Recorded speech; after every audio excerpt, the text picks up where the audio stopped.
Bahama Breeze is closing its doors after nearly 30 years, bringing an end to one of the most recognizable Caribbean themed restaurant chains in the United States. Darden Restaurants, the parent company behind brands like Olive Garden and LongHorn Steakhouse, announced that it will shut down the remaining 28 Bahama Breeze locations in the coming months. Half of those restaurants will close permanently, while the other half will be converted into different Darden concepts over the next year to year and a half. For many diners, this announcement feels abrupt, but for the company, it has been a long time coming.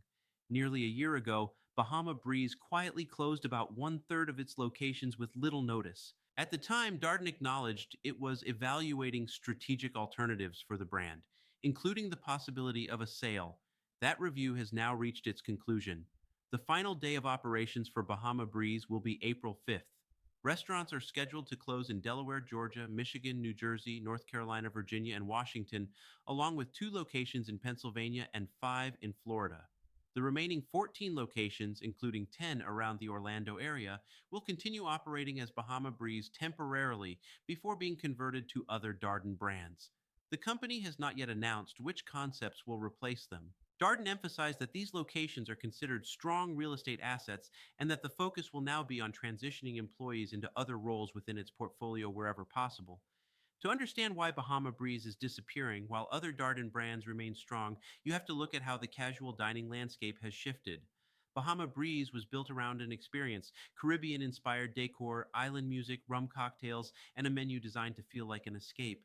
When it launched in the mid 1990s, that idea resonated. Casual dining was booming, and themed restaurants were everywhere. Consumers had more discretionary income, and dining out was as much about atmosphere as it was about food. That environment no longer exists. Over the past several years, inflation has squeezed household budgets, particularly for lower and middle income families. Dining out has become one of the first expenses people cut back on when money feels tight. At the same time, consumer confidence has declined, making diners more cautious about where they spend. Chains that rely heavily on ambiance, alcohol sales, and higher priced menu items have been hit hardest. Bahama Breeze fell squarely into that category. While the food was rarely the main criticism, the value proposition became harder to justify.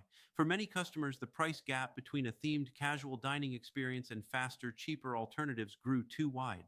At the same time, the experience driven concept that once set Bahama Breeze apart became less compelling in a market focused on convenience, speed, and value.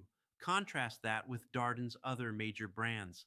Olive Garden and Longhorn Steakhouse have performed well, even in a challenging environment. In Darden's most recent earnings report, both chains posted positive same store sales growth. The reason is simple: they lean heavily into familiarity and perceived value. Large portions, predictable menus, promotions that make customers feel like they are getting more for their money. That kind of consistency matters when budgets are tight.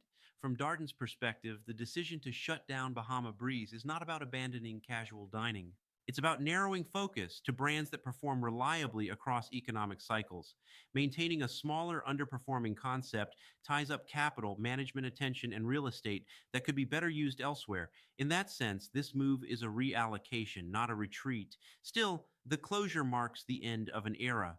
Bahama Breeze wasn't just a restaurant for many people, it was a place tied to birthdays, happy hours, vacations, and weekend dinners.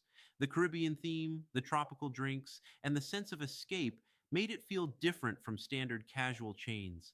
That kind of emotional connection is difficult to quantify on a balance sheet, but it's very real to customers. The broader context is important. Across the restaurant industry, chains that cater primarily to middle income consumers are under pressure. Rising food costs, higher labor expenses, and reduced discretionary spending have forced companies to make hard choices. Some brands adapt, some consolidate, others quietly disappear. Bahama Breeze joins a growing list of themed and experience driven chains that flourished in a different economic era and struggled to translate that success into today's market. Darden's messaging has been careful and measured. The company has stated that its priority is supporting employees during the transition and placing as many as possible into roles at other Darden restaurants. That matters, especially given the scale of the closures in the communities affected. But for customers, the reality is simpler. Once April 5th arrives, Bahama Breeze will be gone. The remaining locations will eventually change names, menus, and identities. The music will change.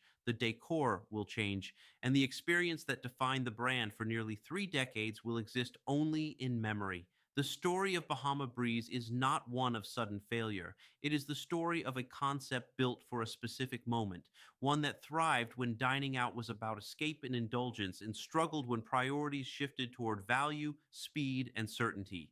In today's restaurant economy, survival depends less on atmosphere and more on predictability. For Darden, the decision reflects discipline and focus. For customers, it marks the end of something familiar. And for the casual dining industry as a whole, it is another signal that the middle ground, especially for themed concepts, is becoming harder to sustain. Bahama Breeze didn't disappear because people stopped liking the idea of island inspired dining. It disappeared because the economics of dining out changed. And in that reality, even long running brands eventually have to let go.